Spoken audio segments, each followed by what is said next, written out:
A continuación, Lazos de Amor, un programa que tiene como misión mejorar las condiciones humanas y espirituales de cada persona, fomentar los valores en la sociedad y fortalecer los lazos de amor en las familias, tomando como referencia y primer fuente el Evangelio de nuestro Señor Jesucristo. Con ustedes, María Esther Lazo.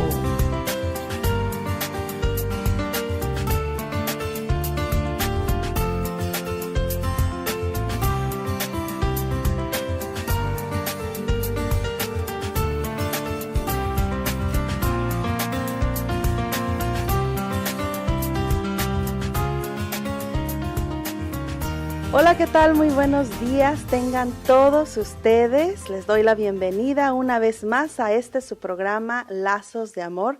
El día de hoy es jueves 3 de septiembre. Lo pueden creer ya, casi ya preparándonos para el final de este año. Es increíble, el tiempo se va volando. Pues el día de hoy les tengo una muy buena noticia. El día de hoy tenemos un invitado. Su nombre es Cristian Huerta y es misionero laico. Le quiero dar la bienvenida y muchas gracias por estar aquí, Cristian. Buenos días. Buenos días, Esther. No, al contrario, muchas gracias por la invitación. Te quiero comentar un poquito este programa Lazos de Amor. Pues se encarga de fortalecer los lazos de amor en la familia, en nuestra sociedad, en nuestra iglesia, ¿por qué no decirlo?, que tanta falta nos hace. Pues muy bienvenido, de verdad, definitivamente una gran bendición tenerte aquí, un gran ejemplo para nosotros, ¿verdad?, porque eres misionero laico. Y la primera pregunta que yo te haría es, ¿qué significa ser misionero laico en nuestra actualidad? Misionero en realidad es cualquier católico por definición, porque la misión es propiamente como el fruto de esa experiencia con Dios. Es una experiencia que brota del amor gratuito de Dios. Lo que se recibe, si no se da, se pudre, ¿verdad? Entonces automáticamente la misión es compartir lo que ya se ha recibido de manera gratuita por parte de Él. Y en este sentido, pues aquel que se dice católico, que se dice que ya ha sido receptor de ese amor gratuito de Dios, si no lo da, automáticamente va en contra de su propia esencia de católico. Entonces, primero, yo creo que ese es el primer plano. Misionero es todo católico. El que no es misionero, o es porque no ha tenido la experiencia del amor de Dios, de su gracia, o porque la ha tenido y la ha guardado para sí, y automáticamente eso se le va a pudrir. Entonces, actualmente, ya dentro de la estructura propia de la iglesia, pues evidentemente esa misión se ejerce de diferentes formas. Los padres ejercen su vida misionera, vamos a llamarlo así, dentro del contexto de la familia, del matrimonio, aunque hay matrimonios y familias que son misioneras tal cual como yo lo hago, o sea, es decir, evangelizando a tiempo completo. Pero son familias y matrimonios con una vocación muy particular, ¿verdad? En esencia, o principalmente los misioneros dentro de la familia, es dentro de su mismo contexto, ¿verdad? Están los consagrados, que también es una misión a tiempo completo, de evangelización, de difusión. Y en mi caso, pues estoy a tiempo completo, soy misionero laico, no dependo de una congregación, o sea, soy como un laico, independiente en ese sentido, independiente entre comillas, ¿verdad?, porque perteneciendo a la misma iglesia católica, ¿verdad?, y siempre unidos al Papa. Dependes de nuestro Señor de todas maneras. Claro, sí, porque eso también tiene que ser, o sea, no podemos tener unas iniciativas misioneras fuera de la iglesia, ¿verdad?, porque si la misión es transmitir lo que hemos recibido de Dios, el misterio de Dios y de la iglesia no se pueden despegar, porque San Pablo dice que Cristo amó la iglesia como su esposa, y cuando hay un matrimonio entre Cristo y la iglesia, el matrimonio lo que nos hace referencia, lo que apunta es a que todo lo del esposo es de la esposa y todo lo de la esposa es del esposo. Por lo tanto, no hay nada en Cristo que no sea de la iglesia, ni no hay nada en la iglesia que no sea de Cristo. Automáticamente, si uno desgaja la misión de la propia iglesia y se cree muy de Cristo, eso que a veces pasa con hermanos esperados, vamos a llamarlos así, que quieren separar esa unión que es indisoluble. Cristo no se puede separar de la iglesia, ni la iglesia de Cristo.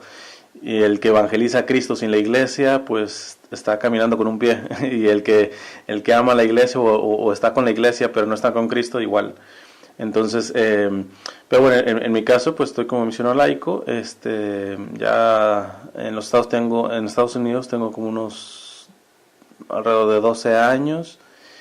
Y pues bueno, si Dios me lo permite, ese es mi propósito, de acuerdo al discernimiento que he estado teniendo en los últimos años, poder misionar ya lo que le llaman misión a gentes. La misión a gentes se hace referencia a pueblos no cristianos o pueblos en persecución o con minoría cristiana. Y en mi caso, motivado por Benedicto XVI, que decía que este milenio era de Asia. Así como el primer milenio fue de Europa, el segundo milenio fue de África y América. Dice, este tercer milenio tenemos la urgencia de poder llegar a Asia. Sobre todo Asia, me refiero a Extremo Oriente, toda la parte de China, Japón, Tailandia, toda esa parte, ¿verdad? Y de alguna forma has comenzado, ¿verdad? Porque has estado también misionando, por decirlo así, en este continente cibernético, en este continente que llama Papa Francisco, ¿verdad? Como un continente donde también estamos llamados a llevar la evangelización. Por favor, compártenos un poco acerca de esta misión que también estás haciendo en Internet, en diferentes redes sociales, y cuál ha sido tu experiencia. Bueno, esto fue curioso porque nunca yo tuve como un propósito así como estructurado o programado de hacer todo un proyecto de evangelización en Internet. Esto se ha dado. En realidad todo comenzó ya hace bastantes años. Todavía YouTube no era ni siquiera de la empresa Google, o sea, era de los primeros propietarios. Y ya estaba ahí, y de pronto había un ateo chileno, muy bueno para mi perspectiva, tiene una capacidad de síntesis y que hacía pensar. Y empezamos a hacer, yo le hacía videorespuestas, él me llegó a hacer alguna videorespuesta y empezó así, simplemente por un aspecto como de debate, vamos a decir, bajo YouTube. Ya ese canal que yo tuve, lo cerré hace bastante, y ahora tengo el nuevo, y él terminó cerrando también su canal. Entonces, a partir de ahí, vi el impacto pues de lo que empezaba a hacer YouTube, y entonces empecé a subir material, blogs, trabajar con videoclips, etcétera. Entonces, y curiosamente cuando cerré el canal de YouTube por razones pastorales que no puedo comentar en este momento, pero yo me quedé, bueno, mi primera fuente que estaba haciendo no. Entonces empecé a ver opciones y levanté una página que se llama semperfiat.com. Entonces ahí al menos comencé a colocar, nuevamente abrí un canal de YouTube y empecé a colocar mis charlas, conferencias, artículos y todo eso. Y pues bueno, ya después vienen las redes sociales, ¿verdad?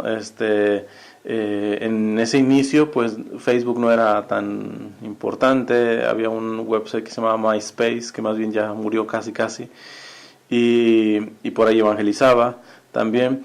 Y entonces me di cuenta que las redes sociales también tienen un gran alcance. Ahora, yo quiero simplemente dejar en claro, ciertamente las comunicaciones, sea en radio, televisión, medios, redes sociales, YouTube, todo este tipo de cuestiones, tienen un gran alcance, pero yo personalmente no lo hago por el gran alcance.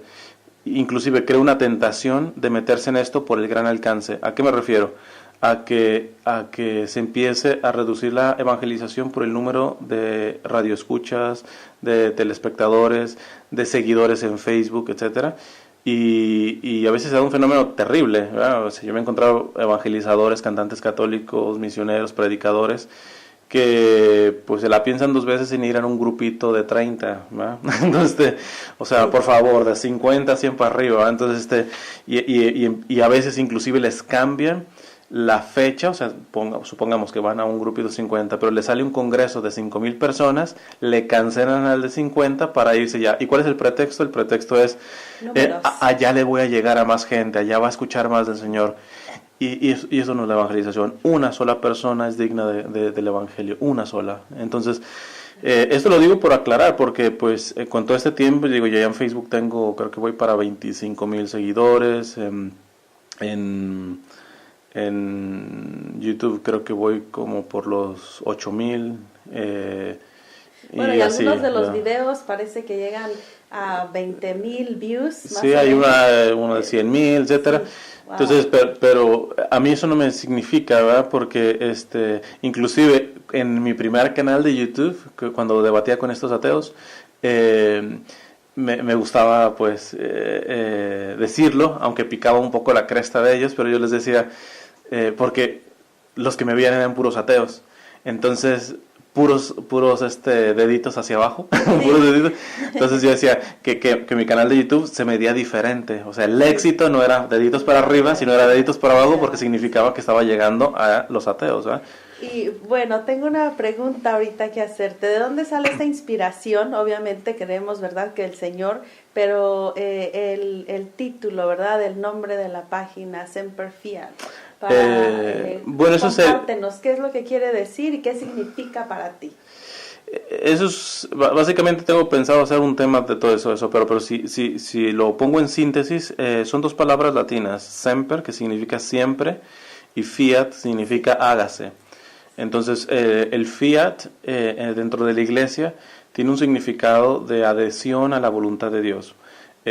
Comenzando por el primer fiat, el mismo Señor, fiat luz, hágase la luz, hágase la luz. Hay varios fiats dentro de la Escritura, pero el más importante, decía Juan Pablo II, que se pronunció, dice que es la palabra más importante que se ha pronunciado y que se pronunciará en toda la historia, fue la de la Virgen, porque a través de ese fiat, a través de hágase en mí, he aquí la esclava del Señor, ella dijo, ecce ancilla Domini, fiat mihi secundum verbum tuum, he aquí la esclava del Señor, hágase en mí según tu palabra. A través de eso se hizo posible la encarnación y por lo tanto la redención.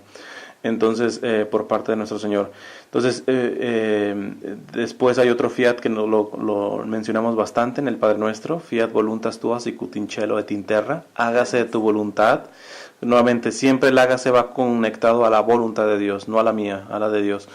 Y el que al menos a mí me impacta más es el fiat que Jesús pronunció en el Huerto de los Olivos, que dice, Padre, si es de mí, aparte este cáliz, pero dice, non mea voluntas sed tua fiat, pero no se haga mi voluntad, pero sino hágase la tuya, en plena agonía del Señor. Sí. Entonces, cuando ya uniendo esos contextos, siempre, fiat, hágase, literalmente significa siempre hágase. Pero siempre hágase ¿qué? Siempre hágase la voluntad de Dios, porque el fiat en latín, al menos para la iglesia, va unido a la adhesión completa y total a la voluntad de Dios, a la renuncia del fiat uno, de la voluntad propia, para que se pueda realizar la voluntad de Dios, ¿verdad? Entonces es ese y sí, pues a veces la gente me pregunta porque también está el carrito fiat, sí, pero eso significa otra cosa. Claro, así que ya nos diste un preámbulo de lo que viene, ¿verdad? En tu canal de YouTube. Ya cuando hay algún tema. Que nos expliques y el tema que próximamente vendrá. Pues mira, nos vamos a una pequeña pausa y volvemos con mucho más. Así que vamos a hablar también, creo que es importante hablar y clarificar un poquito este tema acerca de Jorge Ramos, ¿verdad? Que hay gente que está contigo y hay gente que dice, ¿por qué? ¿Cómo es posible que te atrevas a decir algo así? Pero bueno, con eso volvemos después de esta pausa, no le cambie, quédese aquí. El día de hoy con nuestro invitado, Cristian Huerta, misionero laico. Así que volvemos en un momentito. En un momento continuamos con Lazos de Amor. Ya estamos de regreso en Lazos de Amor. Así es, ya estamos de regreso en nuestro programa Lazos de Amor. Les agradezco a todos ustedes que se han unido en el tiempo de la pausa a este su programa. Y bueno, les comparto que tenemos el día de hoy un invitado, su nombre es Cristian Huerta y es misionero laico. Estamos muy bendecidos definitivamente porque tenemos tema abierto, así que estamos hablando de diferentes cosas el día de hoy y algo que se quedó en el tintero antes de irnos a la pausa, ¿verdad? Es este tema que, bueno, pues ha causado un poco de polémica, diría yo, y compártenos la razón y bueno, ¿por qué es que este tema con el periodista Jorge Ramos pues ha estado causando ahí un revuelo, diríamos. Algunas personas lo tienen como un superhéroe porque está apoyando de alguna forma la emigración, ¿verdad? Claro. Pero bueno, ¿qué hay también? ¿Qué hay de trasfondo? ¿Qué es lo que realmente sucede? Con Jorge, primero, no es una cuestión personal, en el sentido de que yo en verdad pues oro por este hermano. Disculpe. Esto tiene un poco de cola en cuanto al aspecto ideológico, que de alguna manera se adhiere este hermano Jorge Ramos, tanto en el aspecto del ataque para con la iglesia. ¿Por qué? Porque aunque yo siempre le he mencionado de que si va a denunciar cuestiones de la iglesia, que lo haga perfecto, que lo haga. ¿Por qué? Porque eso nos purifica como iglesia, que saquen los trapitos sucios, sí, pero que sea objetivo y que muestre todo. Entonces eso viene un poquito desde atrás.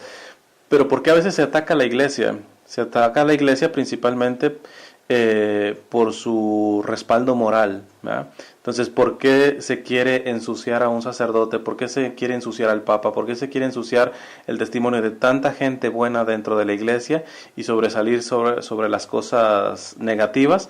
Porque se quiere atacar el mensaje del Evangelio, se quiere atacar la moralidad que Cristo nos ha puesto, que finalmente se puede llegar a muchas de esas cuestiones morales por la pura razón. Entonces, partiendo de ahí, recientemente, pues evidentemente se hizo viral todo esto de la confrontación que tuvo con Donald Trump y todo ese tipo de cuestiones, pero como recientemente lo decía en un video, yo creo que el latino, yo creo que estos videos en realidad, los últimos que he hecho con Jorge, evidentemente sí lo hago como en primera persona, me dirijo hacia él, ¿verdad?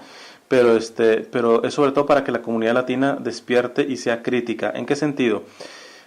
¿Qué migrante latino, y sobre todo que ha pasado por las dificultades de ser excluido, de actos racistas, etcétera, no va a estar de acuerdo en apoyar a cualquier ser humano, sea este periodista, cualquier ser humano que defiende los derechos humanos del migrante, que aboga por una reforma migratoria justa? Pues yo creo que necesitaría estar muy tostado de la cabeza esa persona latina como para no estar en contra.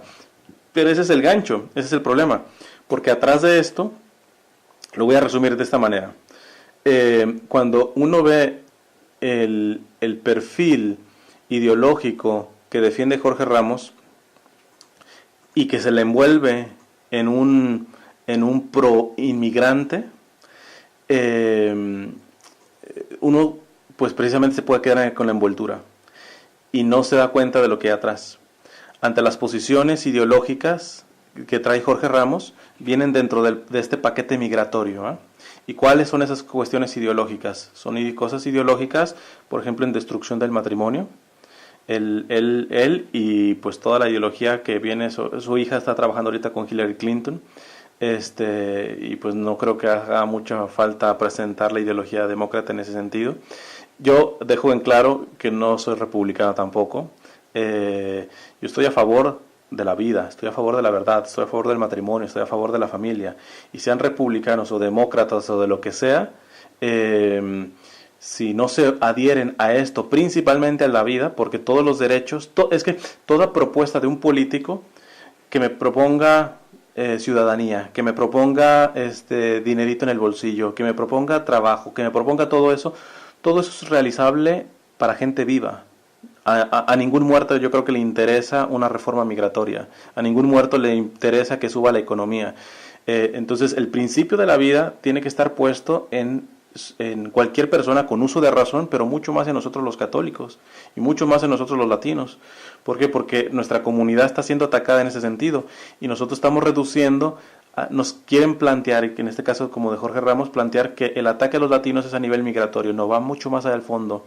¿Te refieres entonces a esta frase o comentario que hizo Jorge Ramos diciendo que él está apoyando a los más desprotegidos de la actualidad y en este caso serían los inmigrantes? Pero esa sería la pregunta. ¿En realidad los migrantes somos los más desprotegidos? No. Exacto. Son los que están en el seno de una madre y que legalmente están siendo abortados por una institución principalmente financiada por el propio gobierno, y que ahora recientemente han salido bastantes videos en donde se demuestra que no solamente asesinan a estos bebitos, sino que comercian con sus partes, con su cuerpo.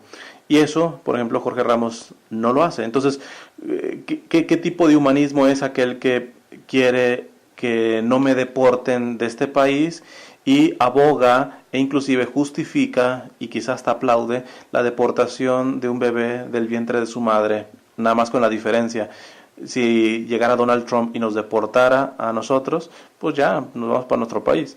El bebito deportado del vientre viene con pena de muerte. Y además, con esta corrupción que hay en Planned Parenthood, no solamente con pena de muerte, sino comerciando con su cuerpo. Entonces, esa es una cuestión, pero está el aspecto del matrimonio, está el aspecto de la familia. Entonces, yo voy a ser como muy claro, y eso nos lo enseñó nuestra iglesia. El católico referente a la política tiene que tener su postura principalmente sobre el factor de la vida, porque todos los derechos, todos los beneficios, todo aplica en este caso a los vivos. Si no se respeta el primer derecho, que es la vida, el primero, todo lo demás es una hipocresía, ¿verdad? Y lo segundo, lo voy a poner un poco más popular: ¿para qué queremos una green card bañada de sangre? Y sangre inocente de bebitos. O sea, ¿a qué costo nosotros vamos a sacar ese beneficio? ¿A qué costo Jorge Ramos y los que están en su plataforma atrás están generando eso que evidentemente yo apoyo? A mí no me van a poder decir no, es que tú eres antiinmigrante. Yo he trabajado la mayoría del tiempo aquí en los Estados Unidos, un 70% con la gente que obviamente, pero con la gente no de aquí de Los Ángeles, que ya somos inmigrantes, son más o menos estables, que vivimos en una ciudad. No, yo he estado con la gente que ha estado en los campos recogiendo tomate, fresa, etcétera. Gente que personalmente yo creo que vive peor acá que hasta en su propio país, porque me los he encontrado en unas trailas con ratas, literalmente, casi secuestrados por la gente de los fields, de los campos. Muchos que ni siquiera saben español, hablan mixteco, hablan algún dialecto de su región, y esos verdaderamente son los que realmente están padeciendo el hecho de no tener una reforma migratoria, ¿verdad? Entonces, además, yo suelo decir, los que ahora elevan a Jorge Ramos y toda esta causa promigrante, que repito, yo soy el primero que voto por una reforma migratoria, etcétera, pero a veces los latinos somos un tanto incoherentes, porque yo como misionero pues he estado en varios estados aquí de los Estados Unidos, y cuando voy trabajando precisamente con esta gente, pues nada, que uno se da cuenta que, por ejemplo, que te digan un jardinero que le paga más un jefe americano que un jefe hispano o latinoamericano, que a veces el primer foco de explotación seamos nosotros, del latino, sea el propio latino, o eso simplemente en cuanto a lo que se vive aquí, y el que diga que no, que me desmienta. Yo tengo al menos pruebas, ha sido mi vida en ese sentido, viviendo acá.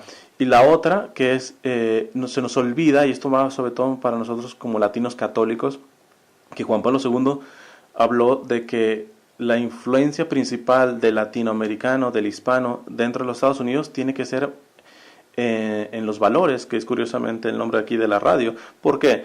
Porque yo pongo mucho el ejemplo de aquella señora una vez que se me acercó de Guatemala. Me decía, en Guatemala no teníamos ni para comer, pero estábamos unidos como familia. Aquí ya tengo 3 restaurantes, divorciada y con un hijo en la cárcel.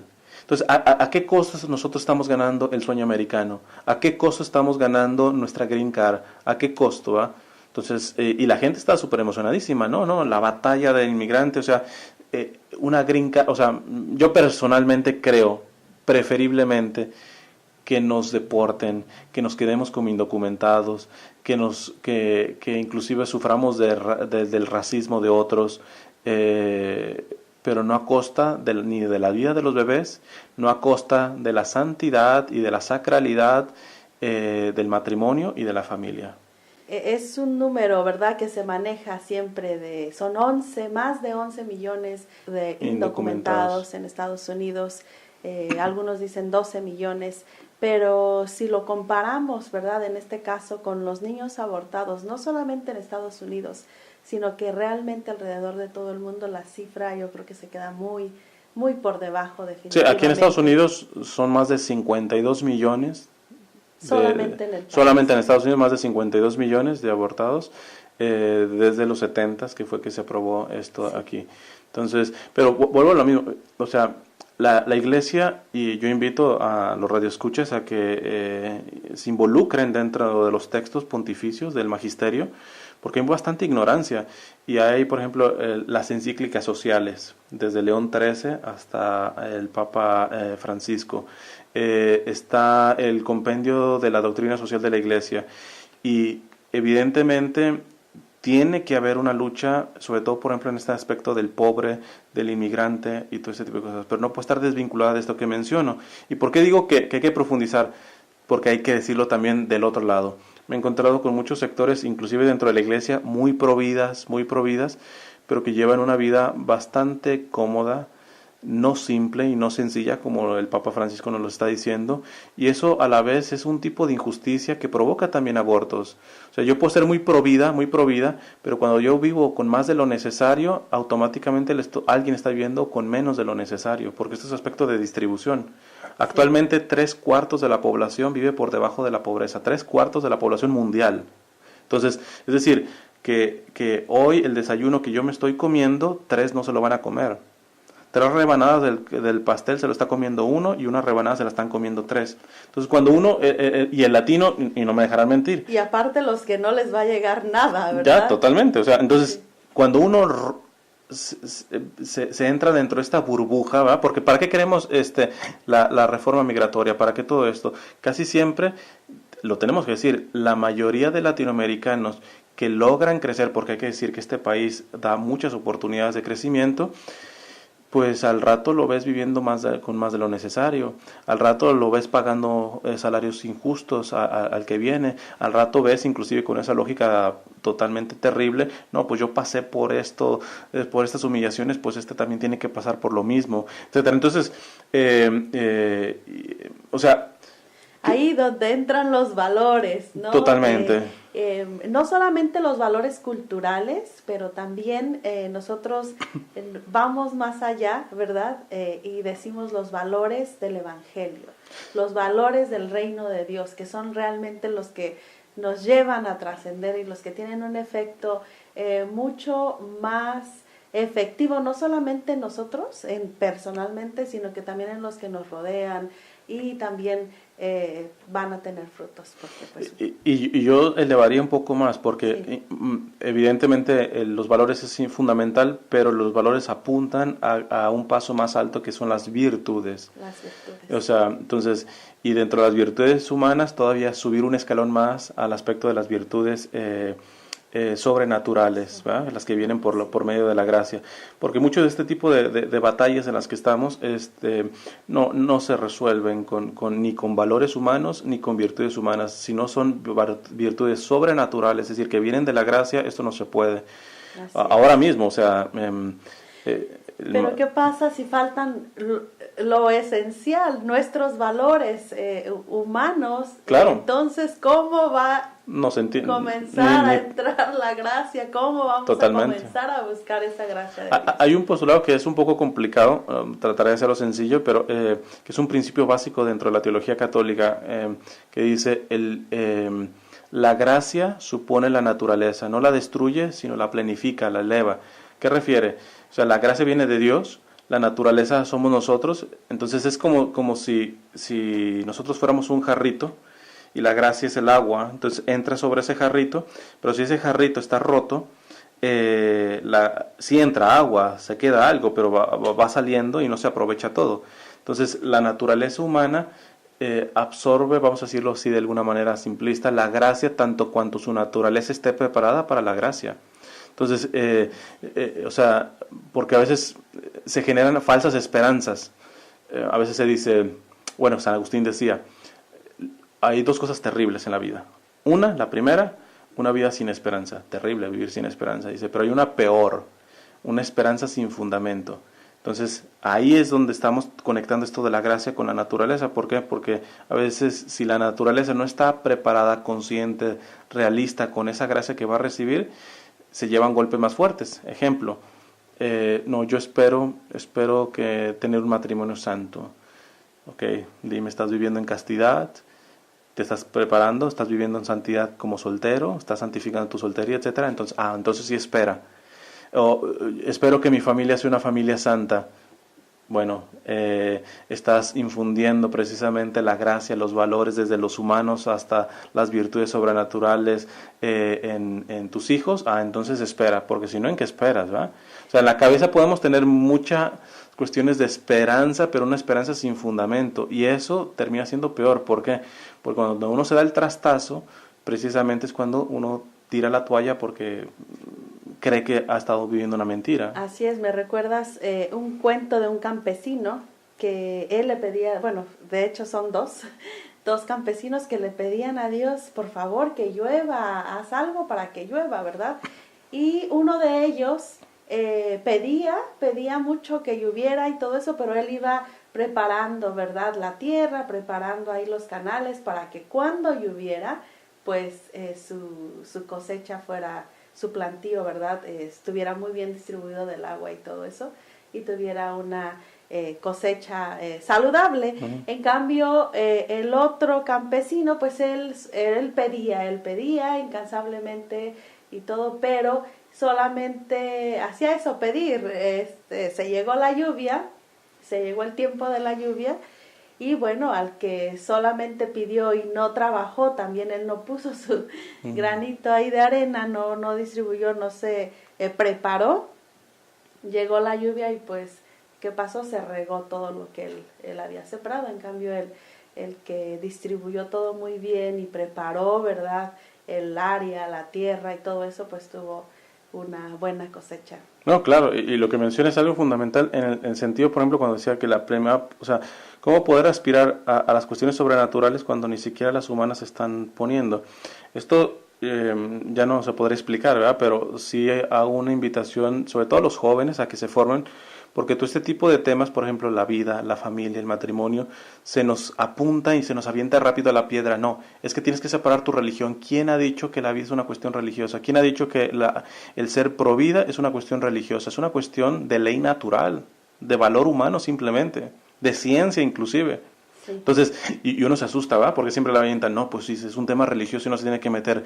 El matrimonio, hombre y mujer, esto no es una invención de la iglesia, sobre el matrimonio, y que ahora hayan redefinido el matrimonio, se puede rebatir sin Biblia en la mano. Yo diría, mal llamado matrimonio. Mal llamado matrimonio, totalmente. Entonces, ¿por qué? Porque se ha deformado. Entonces, pero ¿qué pasa? Que a veces, sobre todo el católico, se acompleja bien fácil, se acompleja porque la avientan es decir, no, pero eso es tu fe, quédate con tu fe, acá la política es ciencia, acá la política y todo eso. No, la política tiene que tener unos principios básicos de ley natural, que son capaces de llevarse solamente con el recto uso de la razón, ¿verdad? ¿Por qué? Porque decía Benedicto XVI que ahora estamos precisamente con la dictadura del relativismo, es decir, no hay verdad, todo es relativo, ¿verdad? Entonces, bajo eso se está fundamentando todo. El problema está, que también decía Benedicto XVI, que cuando no se sabe lo que es verdad, automáticamente no se sabe lo que es bueno y lo que es malo. Para saber lo que es bueno y lo que es malo, tenemos que saber lo que es verdad. Ejemplo, aborto. O sea, déjame que si la decisión, etcétera, todos esos son segundos pasos. En un embarazo hay vida humana, hay un ser humano, dime la verdad sobre eso. Y no te estoy diciendo que me cites ni el Génesis ni el Evangelio. ¿Qué dice la verdad objetiva, racional? Y pues la misma... Sí, que sí, o sea, desde la concepción hay un código genético diferente el cuerpo de la madre, por eso, por si alguien empieza con el cuentito ese de que no, que es cuerpo de la madre. Hay gente que involucra y que dice, no, pero está dentro del cuerpo de la madre y la madre tiene la decisión de tenerlo o no tenerlo. Bueno, la madre tiene el derecho de decidir, sí, tiene el derecho de decidir, pero el derecho de decidir lo puede hacer porque está viva, es decir, porque se le ha respetado su derecho a vivir. Por lo tanto, el derecho a vivir está por encima al derecho a decidir. Entonces, todo ese tipo de cuestiones, y yo no he mencionado ni una cita bíblica aquí, y ese tipo de argumentación no se está teniendo, no se está enseñando a pensar en las escuelas. Tristemente a veces ni siquiera en las escuelas católicas. Entonces el reto que tienen los padres aquí en las escuelas grande. católicas has mencionado algo muy cierto, o las escuelas seculares ya no ¿verdad? se diga ya. Pero ¿qué pasa en las familias? ¿Qué pasa en las familias? A veces dejamos, ¿verdad?, que en la escuela nos los eduquen y que en la escuela ya les enseñen nuestros valores, cuando es desde nuestra casa, desde el comportamiento de los padres, de las decisiones que tomen. El niño está viendo todo eso. Entonces, es muy bueno el aspecto del comportamiento porque yo conozco la realidad principalmente del migrante aquí en los Estados Unidos, y el más necesitado, etcétera, a veces viene sin educación. Pero yo suelo decirle a veces a los papás, miren, a veces ustedes sin educación, ustedes motivan a sus hijos, sea alguien en la vida, estudie mi hijo, sea el mejor, etcétera, y está perfecto. Pero yo le digo, ¿por qué no lo motivan de la misma manera que sea santo? Por una sola razón, porque si le dicen, mi hijo sea santo, el niño se le va a voltear y le decir, ¿y por qué tú no lo eres? Si yo le digo, mi hijo estudie, y se me voltea y me dice, ¿y por qué tú no eres mi hijo? Yo no tuve las oportunidades que tú has tenido, yo viví en un rancho, etcétera. Hay una respuesta para poder justificarse, pero ¿qué? Cuando me diga, ¿y por qué tú no eres santo, papá? ¿Y por qué ustedes como matrimonio no son santos? ¿Qué le voy a decir? Viví en un rancho, que en un rancho no se puede ser santo. No, era campesino, que no, como campesino no puede ser santo. Entonces, en esta cuestión, ciertamente yo motivo a que se formen. Por eso toda mi contenido es gratuito, no porque no necesite recaudar. O sea, yo me las veo muy difícil económicamente, pero yo no quiero que se ponga un pretexto de decir, yo no me puedo formar con el contenido que al menos pobremente yo doy, porque pues no tengo 5 o 10 dólares para pagar un CD, para etcétera. Entonces, yo creo que hay otros medios de evangelización gratuitos, este tipo de iniciativas de radios. Entonces tú dices, bueno, de a poco uno se puede ir formando, porque tampoco uno se puede quedar y decir, no, pues yo nunca fui a la escuela, pues estúdiale de a poco a poco, ¿va? Evidentemente lo más importante dentro de la formación en la familia será el testimonio. Rápido se me viene ahorita a la mente una cosa que cuenta el Papa Juan Pablo II en su libro, en su autobiográfico, y él dice, el Papa Juan Pablo II fue un gran estudiante, sobre todo un políglota, sabía bastantes lenguas, y él decía que su primer seminario fue la familia. Él siendo muy niño perdió su madre, después perdió su hermano y se quedó solo con su papá. Y su papá trabajaba de sol a sol básicamente, en plena guerra mundial. Y entonces dice que a veces en la noche se levantaba y abría la puerta del cuarto de su papá y veía a su papá arrodillado orando en plena madrugada, porque el papá no tenía no tenía tiempo en el día, se la pasaba trabajando, y este papá pudo haber tenido el pretexto de decir, no, vengo súper cansado, imagínate, o sea, todo el día trabajando. Y dice Juan Pablo II, dice, cuando yo vi a mi papá de rodillas en la madrugada, dice, ese fue mi primer seminario. Esa fue la formación, sin decir una sola palabra. Ahora, ya cada quien se puede revisar en ese sentido. Ahora San Juan Pablo II, San Juan Pablo que II. fíjate que es nuestro patrón. Ah, mira, excelente patrón tienen. Así es. Así que, bueno, pues cuando hablan de San Juan Pablo II, pues definitivamente que el corazón ahí se nos endulza definitivamente por tanta enseñanza, porque esa apertura definitivamente que tenía. Y también cabe mencionar que también nuestro patrón que tenemos aquí por medio de los oblatos de María Inmaculada, pues es San Eugenio de Macenot, que tengo una pequeña fotito. Y la razón es esto, ¿no? Todo lo que hicieron en vida, toda la enseñanza que nos han dejado.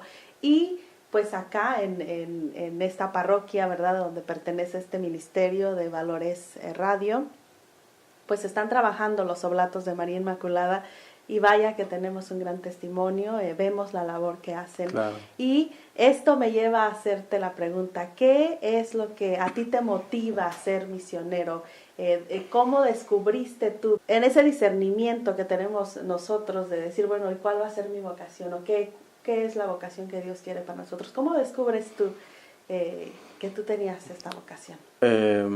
Bueno, quizá pueda sonar un poco rudo, pero en realidad la vocación misionera tiene que tener siempre el mismo propósito. El misionero, el evangelizador que me diga algo diferente a esto se equivocó. Es la salvación de las almas. La salvación de las almas. De hecho, a partir de eso, yo puedo trabajar con alguien que misiona con otro tipo de metodología e entenderme. Aunque no esté de acuerdo, yo cedo en unas cosas, él cede en otras cosas. ¿Por qué? Porque a los dos nos interesa la salvación de las almas. Casi todos los problemas dentro de la evangelización, los evangelizadores, los misioneros, las parroquias, los ministerios, búsquele y hay una carencia en el fin último.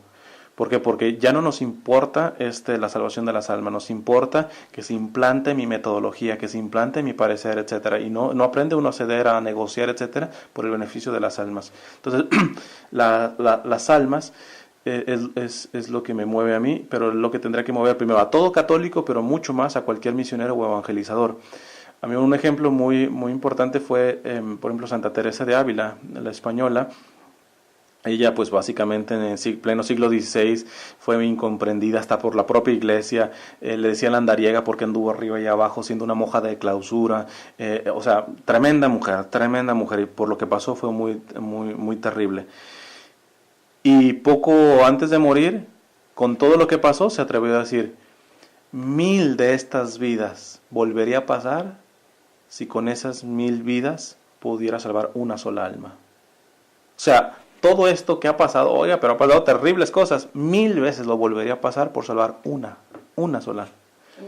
Entonces, ¿por qué? Porque vuelvo a lo primero que mencioné, la misión es el fruto de esa experiencia de amor por parte de Dios, ¿verdad? Y entonces, si ya puedo tener, al menos relativamente, el valor como para decir, lo de mi Señor es mío, pues lo del Señor va entero y van con sus dolores, y al Señor le duele una sola alma condenada porque nadie ha estado llamado para la condenación. O sea, cuando uno capta de que la condenación es eterna, y decir una sola persona que se condene, o sea, eso es un dolor profundo en el corazón del Señor, porque no fue creado para eso. Alguien diría ingenuamente, entonces, ¿por qué hay infierno? ¿Por qué si Dios es tan bueno? ¿Por qué permite eso? Precisamente porque es amor, porque el amor no obliga. Yo puedo tener una novia y si la tengo aquí amarrada, eso no es amor, ¿verdad? O sea, yo es amor en cuanto le doy la libertad de recibir el amor que le doy, igual me lo regresa, y de darme su amor, porque el amor es libre. Entonces, yo me gusta poner esta imagen, cuando nosotros muramos, de hecho hace poco grabé un video sobre eso, nunca vamos a encontrar del Señor, vete al infierno. No, el Señor nos va a decir, vente conmigo, pero ¿cuál es el problema? Que si muero en pecado, el pecado es rebelión a Dios. Yo le voy a decir, no, quédate con tu cielo. Es mentira que en el infierno haya personas que se están arrepintiendo. Señor, perdónanos. No, en el infierno se blasfema, se odia con mayor. Entonces, ¿por qué? Porque cuando uno muere queda espiritualmente como quedó. Entonces, de ahí que, bueno, la otra vez que estábamos hablando, me parece perfecto, de la visión de que los laicos tienen que aligerar el trabajo a los sacerdotes en muchas áreas, como esto de evangelización, etcétera, sí, para que los sacerdotes se enfoquen en lo suyo, la administración de sacramentos, porque yo, siendo misionero laico, supongamos que sea el mejor, el superestrella misionero laico, yo no puedo decir tus pecados te son perdonados. No puedo hacer eso. Y un sacerdote, así sea el más terrible, el más pecador, por la misericordia de Dios a través del orden sacerdotal, sí lo puede hacer. Entonces, que un sacerdote esté más en una oficina, que esté haciendo más otras cosas, sino administrando sacramentos, estamos yendo en contra de la propia salvación de las almas. Entonces, lo que me motiva a mí es la salvación de las almas. La salvación de las almas, ¿por qué? Porque si amo al Señor, amo lo que el Señor ama y me duele lo que el Señor le duele. Bueno, pues hemos llegado ya al final de este programa. ¿Cómo te despides de nuestros radioescuchas? Pues yo creo que pues vamos a hacer una oración que la tengo en mis tarjetitas, la hago bastante antes de comenzar las charlas o ya al final, y qué mejor que orando. En nombre del Padre, del Hijo y del Espíritu Santo. Amén. Amén. Los radioescuchas la pueden estar haciendo al momento que la estoy mencionando. Amado Señor, dame todo lo que me une a ti, quítame todo lo que me separa de ti, líbrame de mi egoísmo y entrégame enteramente a ti. Que nunca se haga mi voluntad, sino siempre hágase la tuya. Amén. Amén. Bueno, queridos hermanos, amigos, así es como llegamos El día de hoy, al final de su programa Lazos de Amor, no sin antes recordar esas palabras de nuestro Señor Jesucristo: amarás a Dios sobre todas las cosas y a tu prójimo como a ti mismo. Yo soy su amiga y hermana en Cristo, María Esther Lazo. Hasta la próxima. Así concluimos el día de hoy, Lazos de Amor. Te invitamos a sintonizar el día de mañana a la misma hora por www.valoresradio.org. Vive tu fe, vive tus valores.